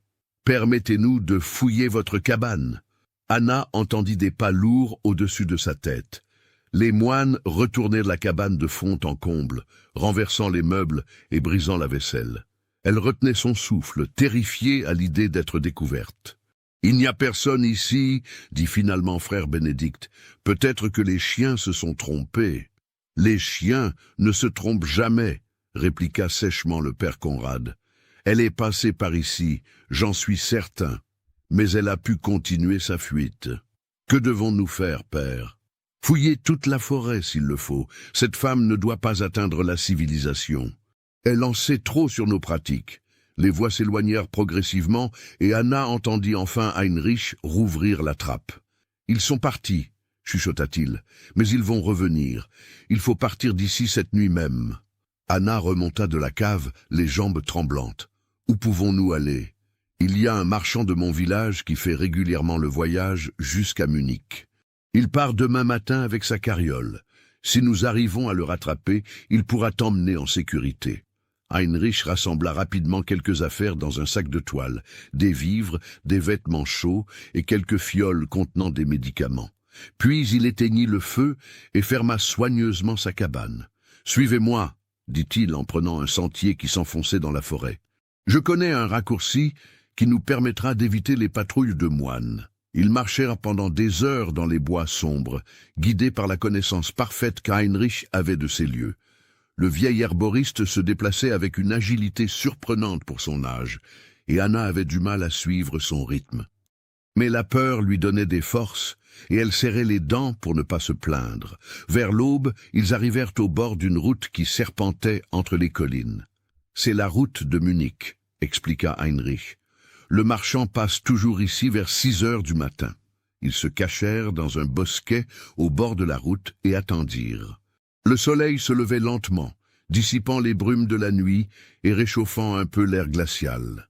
Anna commençait à reprendre espoir quand elle entendit le bruit d'un attelage qui approchait. Une carriole bâchée apparut au détour du chemin, tirée par 2 chevaux de trait. L'homme qui tenait les rênes était un bourgeois d'âge moyen, vêtu d'un manteau de laine et coiffé d'un chapeau de feutre. Il avait l'air prospère et respectable. Heinrich sortit du bosquet et fit signe au marchand de s'arrêter. « Maître Friedrich, Dieu soit loué de vous voir !» Le marchand, qui s'appelait Friedrich Kohler, arrêta son attelage et sourit en reconnaissant l'herboriste. « Heinrich, que faites-vous sur la route si tôt ? J'ai besoin de votre aide, mon ami. Cette jeune femme doit absolument rejoindre Munich pour échapper à une terrible injustice. Accepteriez-vous de l'emmener ?» Friedrich regarda Anna avec curiosité. Elle était dans un état lamentable. Sa robe blanche était déchirée et tachée de boue, ses cheveux emmêlés par sa course dans les bois, son visage lacéré par les épines. Mais quelque chose dans ses yeux dut le convaincre de sa sincérité. « Montez dans la carriole, mademoiselle, » dit-il simplement. « J'ai toujours confiance au jugement de maître Heinrich. » Anna grimpa à l'arrière de la carriole avec un soulagement immense. Elle était sauvée. Dans quelques heures, elle serait à Munich, loin de l'influence du père Conrad et de ses cannibales. « Merci, » dit-elle à Heinrich en lui serrant la main. « Je n'oublierai jamais ce que vous avez fait pour moi. Faites attention à vous, ma fille, » répondit le vieil herboriste. « Et si vous en avez l'occasion, racontez au monde ce qui se passe à Schattenkloster. Il faut que ces abominations cessent. » La carriole se remit en route, emportant Anna vers la liberté. Mais tandis qu'elle regardait défiler le paysage de Bavière par l'ouverture de la bâche, elle ne pouvait s'empêcher de penser à tous ceux qui étaient encore prisonniers du monastère maudit. Combien d'innocents allaient encore périr sous le couteau du père Conrad avant que justice soit rendue. Soutenez notre chaîne en cliquant sur le bouton « Merci » en forme de cœur, afin que nous puissions continuer à vous proposer des histoires aussi sombres et captivantes que celle-ci. Elle se jura que si elle survivait à cette épreuve, elle ferait tout pour révéler la vérité sur Shatton Closter, même si cela devait lui coûter la vie. 3 mois s'étaient écoulés depuis la fuite d'Anna de Shatton Closter. L'hiver 1647 avait été particulièrement rigoureux en Bavière, et la neige recouvrait maintenant d'un manteau blanc les forêts qui entouraient le monastère maudit. Mais, sous cette apparente pureté, les abominations continuaient. Anna avait trouvé refuge à Munich, chez une lointaine cousine, Margaret Huber, qui tenait une auberge près de la cathédrale. Elle avait passé les premières semaines à se remettre de son épreuve, soignant ses blessures physiques et tentant de cicatriser les plaies de son âme. Mais très vite, elle avait compris qu'elle ne pourrait pas vivre en paix tant que les cannibales de Shatton Closter continueraient leur massacre. Sa première démarche avait été de se rendre auprès des autorités ecclésiastiques de Munich pour dénoncer les crimes du père Conrad. Mais elle s'était heurtée à un mur d'incrédulité et de résistance. L'archevêque Johann Gebhard von Mansfeld avait refusé de la recevoir, et ses subordonnés l'avaient traitée comme une hystérique en proie à des visions. Comment des hommes d'église pourraient-ils croire qu'un monastère franciscain respectable pratiquait le cannibalisme rituel? Anna avait alors tenté sa chance auprès des autorités civiles. Elle s'était rendue chez le gouverneur de Bavière, le comte Franz von Tattenbach, mais là encore, elle avait été éconduite. Le comte était un homme pieux qui entretenait d'excellentes relations avec le clergé local, et il ne pouvait concevoir qu'une simple paysanne accusée d'hérésie puisse dire la vérité contre un prêtre de la réputation du père Conrad. Pire encore, Anna avait découvert que sa fuite de Shatton Closter avait été officiellement déclarée comme la preuve de sa culpabilité. Selon la version diffusée par l'Inquisition, elle avait été possédée par le démon et s'était enfuie du monastère pour échapper à son exorcisme. Un avis de recherche avait même été émis contre elle, avec une récompense promise à qui la ramènerait morte ou vive. Heureusement, sa cousine Margaret lui avait fourni de faux papiers sous le nom de Maria Weber, et elle pouvait circuler dans Munich sans être reconnue. Mais elle vivait dans la peur constante d'être dénoncée, et elle savait que le temps jouait contre elle. C'est alors qu'elle avait rencontré Dr. Johann Weiss, un médecin et homme de science qui fréquentait l'auberge de sa cousine. Weiss était un homme d'une 40aine d'années, aux cheveux gris prématurément blanchis par l'étude et aux yeux perçants d'intellectuel. Il s'intéressait à la médecine légale, une discipline nouvelle qui commençait à se développer dans les universités allemandes. Un soir, Anna avait surpris une conversation entre Weiss et un autre client de l'auberge au sujet de cas étranges de disparition dans les campagnes bavaroises. Le médecin s'étonnait du nombre anormalement élevé de personnes qui avaient disparu dans la région de Shatton Closter au cours des dernières années, sans qu'aucune explication satisfaisante n'ait jamais été fournie. Anna avait alors pris son courage à 2 mains et était allée trouver le docteur Weiss dans sa chambre. Elle lui avait raconté toute son histoire, dans les moindres détails, sans rien omettre des horreurs qu'elle avait vues. Weiss l'avait écoutée avec attention, posant des questions précises sur ce qu'elle avait observé, prenant des notes détaillées. « Mademoiselle Weber, avait-il dit quand elle eut terminé son récit, votre histoire est si extraordinaire qu'elle en devient crédible. Personne n'inventerait de tels détails. Et cela expliquerait beaucoup de choses qui m'intriguent depuis longtemps. » Il lui avait expliqué qu'en tant que médecin consultant pour les autorités judiciaires, il avait eu accès à des dossiers troublants. Au cours des 20 dernières années, plus de 200 personnes condamnées pour hérésie, sorcellerie ou blasphème avaient été envoyées à Shatton Closter pour leur purification spirituelle. Aucune d'entre elles n'avait jamais reparu. Officiellement, elles avaient toutes choisi de rester au monastère pour y mener une vie de pénitence.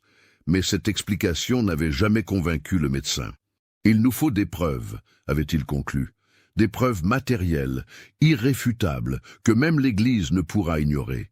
Dr. Weiss avait alors élaboré un plan audacieux.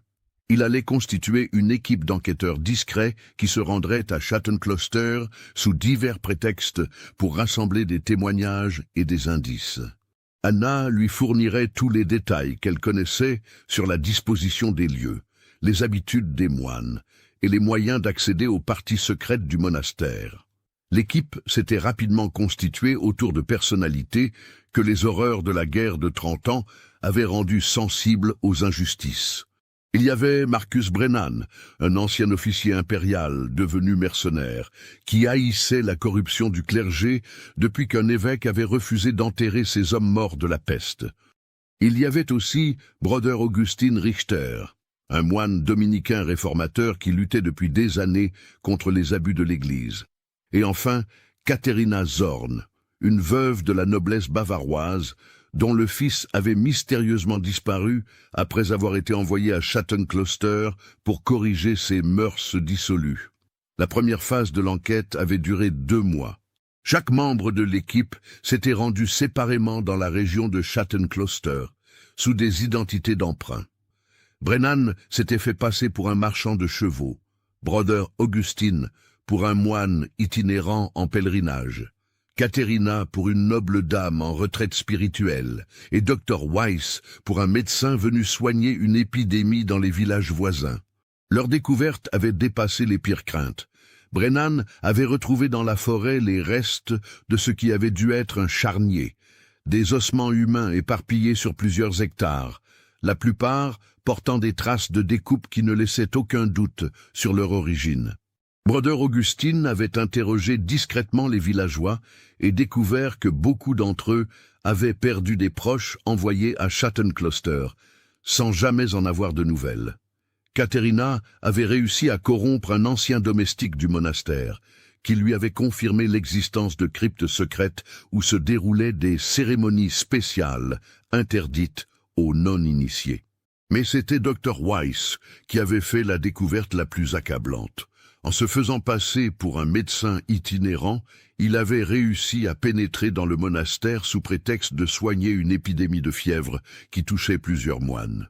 Il avait pu examiner discrètement plusieurs membres de la communauté et avait diagnostiqué chez eux des symptômes très particuliers: anémie chronique, troubles digestifs graves, dénutrition paradoxale malgré une alimentation abondante, et surtout des traces d'empoisonnement au plomb et au mercure. Ces hommes s'empoisonnent lentement, avait-il expliqué à Anna lors de son retour. Les métaux lourds s'accumulent dans leur organisme, probablement à cause des instruments qu'ils utilisent pour leurs rituels. Mais ce qui m'a le plus frappé, ce sont leurs dents. Elles sont toutes anormalement usées, comme si ces hommes mâchaient régulièrement des substances très dures, des os par exemple. Il avait aussi réussi à subtiliser quelques échantillons troublants, des résidus de poudre blanchâtre trouvés dans la cuisine du monastère, qui s'étaient révélés être de l'os humain broyé, et des traces de sang séché prélevées sur un couteau oublié dans la sacristie, qui ne correspondaient à aucun animal connu. Avec toutes ces preuves, Dr. Weiss était retourné voir les autorités. Mais cette fois, il ne s'était pas contenté de s'adresser aux instances locales. Il avait utilisé ses contacts dans les universités allemandes pour alerter des personnalités influentes de l'Empire. Son dossier avait notamment été transmis à Johannes Kepler, le célèbre astronome et mathématicien de l'empereur qui jouissait d'une influence considérable à la cour impériale. Kepler avait été horrifié par les révélations sur Schatten-Kloster. En tant qu'homme de science et protestant convaincu, il n'avait jamais eu d'illusion sur la corruption de l'Église catholique, mais ses accusations dépassaient tout ce qu'il avait pu imaginer. Il avait immédiatement transmis le dossier à l'empereur Ferdinand III en personne, accompagné d'une lettre où il soulignait que de tels crimes, s'ils étaient avérés, jetteraient l'opprobre sur tout l'Empire. L'empereur avait ordonné une enquête impériale immédiate. Au début du mois de mars 1648, une délégation composée de juges impériaux, de théologiens, de médecins et de représentants de l'Inquisition s'était mise en route vers Schatten-Kloster, escortée par 2 compagnies de soldats impériaux. Anna avait été officiellement réhabilitée et convoquée comme témoin principal. Quand elle avait revu les tours sinistres du monastère se dresser devant elle, 3 mois après sa fuite, elle avait senti son cœur se serrer d'angoisse. Mais cette fois, elle n'était plus seule et vulnérable. Elle était entourée de la force de la justice impériale. Le père Conrad avait accueilli la délégation avec sa courtoisie habituelle, feignant la surprise et l'indignation devant les accusations portées contre son monastère. Il avait protesté de son innocence avec une éloquence remarquable, déclarant que ces calomnies étaient l'œuvre d'hérétiques cherchant à nuire à l'Église. « Excellence !» avait-il dit au chef de la délégation, le comte Heinrich von Koenigsegg, ces accusations sont si monstrueuses qu'elles se réfutent d'elles-mêmes. Comment des hommes consacrés à Dieu pourraient-ils commettre de tels sacrilèges? Cette femme, il désignait Anna d'un geste méprisant, était possédée par le démon quand elle était ici.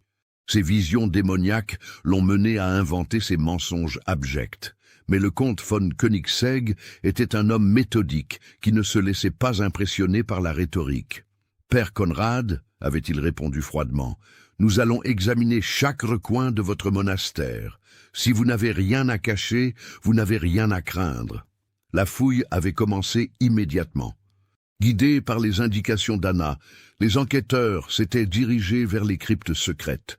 Le père Conrad avait d'abord prétendu que ces cryptes n'existaient pas, puis qu'elles étaient condamnées depuis des siècles, puis enfin qu'elles ne servaient qu'à entreposer de vieux manuscrits. Quand les soldats impériaux avaient enfoncé la porte de fer qui menait au souterrain, l'odeur de charnier qui s'en était échappée avait fait reculer même les hommes les plus endurcis. Ce qu'ils avaient découvert dans les cryptes dépassait les descriptions qu'Anna en avait faites. La salle circulaire où se déroulaient les cérémonies de purification était un véritable abattoir humain. L'autel de marbre noir était couvert de taches de sang si anciennes qu'elles avaient imprégné la pierre en profondeur. Les murs étaient couverts d'instruments de torture d'une sophistication diabolique, des crochets pour suspendre les victimes, des lames pour les dépecer vivantes, des braseros pour chauffer les fers à marquer. Mais le plus horrifiant était la découverte faite dans les caves adjacentes. Des centaines de squelettes humains empilés dans des niches creusées dans la roche, tous portant des traces évidentes de découpe post-mortem. Les médecins de la délégation estimèrent qu'il y avait là les restes d'au moins 300 personnes, hommes, femmes et enfants confondus. Dans la bibliothèque secrète, les enquêteurs trouvèrent les preuves documentaires des crimes, des registres minutieusement tenus qui détaillaient chaque purification depuis 1423, avec le nom des victimes, la nature de leurs péchés, et même des descriptions précises des rituels pratiqués. Le dernier nom inscrit était celui d'Anna Brenner, avec une annotation échappée le 15 novembre 1647. À reprendre morte ou vive. Face à ces preuves accablantes, plusieurs moines craquèrent et passèrent aux aveux complets. Frère Mathias, en particulier, révéla des détails atroces sur le fonctionnement de la secte. Il confirma qu'il avait effectivement menti à Anna sur ses intentions de l'aider à fuir, mais il expliqua que lui-même était devenu cannibale sous la contrainte, après avoir été drogué et forcé à participer à un rituel. Le père Conrad nous faisait chanter, sanglota-t-il devant les juges. Une fois qu'on avait goûté à la chair humaine, on ne pouvait plus partir. Il disait que nous étions damnés et que notre seul salut était de continuer à servir ces abominations. Frère Bénédicte révéla l'existence d'un réseau de complices qui s'étendait bien au-delà de Schattenkloster. Des contacts dans l'inquisition locale détournaient vers le monastère des condamnés qui étaient officiellement censés être emprisonnés ailleurs. Des médecins corrompus fournissaient des drogues pour endormir les victimes. Des nobles dépravés venaient même parfois assister aux cérémonies moyennant de fortes sommes d'argent. Mais la révélation la plus stupéfiante vint du père Conrad lui-même.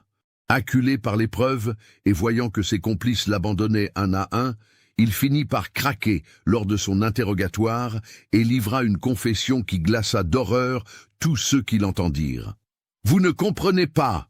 cria-t-il face à ses juges. Nous ne sommes pas des monstres, nous sommes les derniers gardiens d'une vérité sacrée que l'Église a oubliée. Les premiers chrétiens pratiquaient la communion véritable, pas cette mascarade avec du pain et du vin. Le Christ lui-même a dit « Celui qui mange ma chair et boit mon sang a la vie éternelle ». Nous l'avons pris au pied de la lettre. Il expliqua que la secte de Shatton Closter avait été fondée au XIVe siècle par un groupe de moines qui prétendaient avoir découvert des textes apocryphes décrivant les vrais sacrements chrétiens. Selon eux, les premiers disciples du Christ pratiquaient effectivement le cannibalisme rituel, et cette tradition avait été supprimée par l'Église officielle pour des raisons politiques. Chaque fois que nous consommons la chair d'un pécheur repentant, continua le père Conrad avec une ferveur fanatique, nous nous rapprochons de la divinité. Nous absorbons leurs péchés pour les purifier et en retour, nous recevons un fragment de l'essence divine. C'est le vrai mystère de la transsubstantiation. Cette révélation était si blasphématoire que plusieurs membres de la délégation quittèrent la salle, incapables d'en entendre davantage. Le père Conrad fut immédiatement remis aux autorités de l'Inquisition pour être jugé pour hérésie, en plus de ses crimes de meurtre. L'enquête révéla que la secte comptait des ramifications dans toute l'Europe. D'autres monastères, en Autriche, en Bohême et même en Italie, étaient soupçonnés de pratiquer des rituels similaires. L'empereur ordonna une vaste purge du clergé qui dura plusieurs années et aboutit à l'exécution de dizaines de religieux corrompus. Le procès du père Conrad et de ses complices eut lieu à Munich en juin 1648, devant un tribunal composé de juges impériaux et ecclésiastiques. Anna témoigna pendant 3 jours, relatant dans les moindres détails les horreurs dont elle avait été témoin. Son témoignage, corroboré par les preuves matérielles et les aveux des accusés, convainquit même les juges les plus sceptiques. Le père Conrad fut condamné à mort pour meurtre, cannibalisme, hérésie et corruption de mineurs. Sa sentence fut particulièrement cruelle. Il devait être écartelé vivant, puis ses membres brûlés publiquement. 23 moines de Shatton Closter furent également condamnés à mort, tandis que les autres écopèrent de peines de prison à vie. L'exécution eut lieu le 15 août 1648, jour de l'Assomption, sur la grande place de Munich devant une foule immense. Anna y assista, non par goût du spectacle, mais parce qu'elle voulait s'assurer que justice était rendue. Quand le père Conrad fut traîné sur l'échafaud, il ne ressemblait plus au prêtre charismatique qu'elle avait connu. La prison l'avait brisé physiquement et moralement. Ses cheveux étaient devenus complètement blancs, son visage creusé par la folie, et il marmonnait constamment des prières incompréhensibles dans cette langue étrange qu'utilisait sa secte. Mais au moment où les chevaux commencèrent à tirer sur les cordes attachées à ses membres, il retrouva soudain sa voix et hurla vers la foule. « Vous ne savez pas ce que vous faites. Nous étions les gardiens du vrai mystère. Le sang du Christ coulait réellement dans nos veines. Vous détruisez la dernière chance de salut de l'humanité. » Ses cris cessèrent quand ses membres se détachèrent de son tronc dans un craquement d'os brisé. La foule poussa une clameur de satisfaction, mais Anna ne ressentit aucune joie. Elle avait vu trop d'horreur pour pouvoir se réjouir, même de la mort de ses bourreaux. Le monastère de Shatton Closter fut entièrement rasé sur ordre de l'empereur. Les pierres furent dispersées et le terrain fut béni par l'archevêque de Munich pour purifier ce lieu maudit. Une chapelle expiatoire y fut construite à la mémoire des victimes, avec une plaque commémorative qui listait tous les noms trouvés dans les registres de la secte. Anna vécut encore 43 ans après ces événements. Elle se maria avec Dr. Weiss, qui était devenu veuf entre-temps, et ils eurent 3 enfants. Elle consacra le reste de sa vie à aider les victimes de l'Inquisition et à lutter contre les abus du clergé. Son témoignage sur Shatton Closter fut publié en 1652 sous le titre « Les abominations du monastère maudit » et devint l'un des textes de référence sur les dérives sectaires de l'Église. Mais l'histoire ne s'arrêta pas là. En 1687, soit 40 ans après la destruction de Shatton Closter, d'étranges événements commencèrent à se produire dans la région. Des voyageurs rapportèrent avoir vu des silhouettes encapuchonnées errer dans les ruines de l'ancien monastère les nuits de pleine lune. Des villageois trouvèrent des ossements humains fraîchement déterrés dans la forêt, disposés selon des motifs rituels complexes. Anna, devenue une vieille dame respectée, fut consultée par les autorités sur ces phénomènes inquiétants. Elle retourna une dernière fois sur les lieux de son calvaire, accompagnée de son mari et de représentants de l'Église. Ce qu'ils découvrirent la stupéfia. Dans les fondations de l'ancienne chapelle expiatoire, quelqu'un avait creusé un réseau de tunnels qui menait à une crypte secrète que les enquêteurs de 1648 n'avaient jamais trouvée. Cette crypte contenait une bibliothèque de manuscrits antiques, certains datant de l'époque romaine, qui décrivaient effectivement des pratiques cannibales dans les premiers temps du christianisme. Au centre de cette bibliothèque secrète se dressait un autel de pierre noire, identique à celui de Schatten-Kloster, mais visiblement beaucoup plus ancien. Sur cet autel était posé un livre ouvert à une page couverte d'inscriptions en grec ancien et en latin archaïque. Dr. Weiss, qui maîtrisait ces langues mortes, traduisit le texte à voix haute. Et il prit le pain, et après avoir rendu grâce, il le rompit et le leur donna en disant « Ceci est mon corps qui est donné pour vous. Mais le vrai corps ne se trouve pas dans le pain, mais dans la chair de celui qui a péché et qui se repent. Car c'est en dévorant le péché que l'on atteint la divinité. » Cette découverte bouleversa Anna. Elle comprit que le père Conrad n'avait peut-être pas entièrement menti. Sa secte était effectivement l'héritière d'une tradition très ancienne, peut-être même contemporaine des premiers chrétiens. Mais au lieu de préserver une vérité sacrée, elle l'avait corrompue et transformée en une abomination sanguinaire. La crypte fut de nouveau scellée et ses accès furent murés avec du béton. L'Église décida de ne pas révéler cette découverte au public, craignant qu'elle ne sème le doute sur les fondements mêmes du christianisme. Seule Anna, son mari et quelques hauts dignitaires ecclésiastiques furent informés de l'existence de ces manuscrits. Anna mourut en 1691, à l'âge de 66 ans, emportant avec elle le secret de cette dernière révélation. Sur son lit de mort, elle confia à son mari « Johann, j'ai passé ma vie à lutter contre les ténèbres, mais je crains que les ténèbres ne soient plus anciennes et plus profondes que nous ne l'imaginons. Veillez à ce que personne ne retrouve jamais cette crypte. Certaines vérités sont trop dangereuses pour être révélées. » Dr. Weiss respecta sa volonté. Il fit détruire tous les documents relatifs à la découverte de 1687 et emporta le secret dans sa tombe. Mais avant de mourir, il rédigea un testament scellé qui ne devait être ouvert qu'en cas de nouveaux événements étranges dans la région de l'ancien Schatten-Kloster. Ce testament existe encore aujourd'hui, conservé dans les archives secrètes du Vatican. Il attend comme une bombe à retardement que quelqu'un redécouvre les tunnels secrets et réveille les horreurs endormies sous les ruines du monastère maudit. Car certains secrets, même enterrés sous des tonnes de pierre et de béton, finissent toujours par ressurgir. Et la faim qui habitait les moines de Schatten-Kloster était peut-être plus qu'une simple perversion humaine. C'était peut-être l'écho d'un mystère originel, d'une vérité primordiale que l'humanité avait voulu oublier, mais qui refuse de mourir. Dans les forêts noires de Bavière, les corbeaux continuent de tournoyer au-dessus des ruines. Et parfois, les nuits d'hiver, quand le vent souffle entre les arbres dénudés, on peut encore entendre comme un écho lointain de ces chants étranges qui résonnaient autrefois dans les cryptes de Schatten-Kloster. Les villageois évitent toujours cette région après le coucher du soleil. Ils racontent à leurs enfants des histoires sur les moines cannibales, mais ils ne savent pas que la véritable horreur dort peut-être encore sous leurs pieds, attendant qu'une main imprudente la réveille. Car la fin du père Conrad et de ses complices n'était peut-être que l'expression moderne d'un appétit bien plus ancien, bien plus profond, qui remonte aux origines mêmes de la foi chrétienne. Un appétit qui transforme la communion en cannibalisme, l'amour en horreur, et la rédemption en damnation.